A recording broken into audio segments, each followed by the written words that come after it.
অ্যাঞ্জেলেসে লাগা ভয়ঙ্কর দাবানল এখনো জ্বলছে। অনাবৃষ্টি আর ঝড়ো বাতাসে আগুন নেভাতে হিমশিম খাচ্ছেন ফায়ার সার্ভিসের সদস্যরা। ভয়াবহ এই দাবানল দেখে আতঙ্কিত অনেকেই। কিন্তু জানেন কি কিভাবে সৃষ্টি হয় এই দাবানল? চলুন জেনে নিই দাবানল যেভাবে সৃষ্টি হয়। দাবানল হচ্ছে বনভূমি বা ঝোপঝাড়ে পরিপূর্ণ এলাকায় লাগা অনিয়ন্ত্রিত আগুন। ধরুন একটা বনভূমি দীর্ঘদিন ধরে শুষ্ক ও উত্তপ্ত অবস্থায় আছে, সেখানে আগুন লাগলো।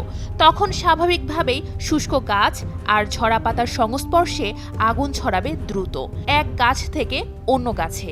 একেই বলে দাবানল। দীর্ঘদিন ধরে ব্যাপক তাপমাত্রা, কম আর্দ্রতা, বজ্রপাতের আধিক্য, খরা, পাশাপাশি খুবই পুরনো ও শুষ্ক বন জঙ্গল দাবানলের ঝুঁকি বাড়িয়ে দেয়।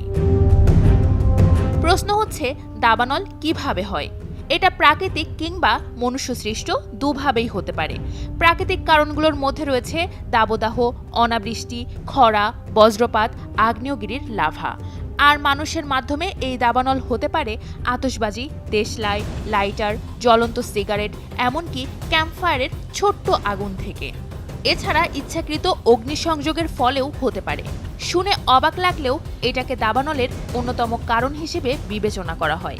মানুষ নানা স্বার্থ হাসিলের জন্য ইচ্ছা করে আগুন লাগিয়ে থাকে। বিশ্বে দাবানলগুলোর ৮৪% সূত্রপাত হয় মানুষের কারণে। বন্যা কিংবা ঘূর্ণিঝড়ের চেয়েও এই দাবানলকে ভয়াবহ দুর্যোগ হিসেবে ভাবা হয়। কারণ অন্যান্য দুর্যোগের পূর্বাভাস দেওয়া গেলেও দাবানলের কোনো পূর্বাভাস দেওয়া যায় না। ফলে জমি ও সম্পদের প্রচুর ক্ষয়ক্ষতি হয়। এছাড়া এটাকে থামানোর কার্যকর কোনো উপায়ও থাকে না।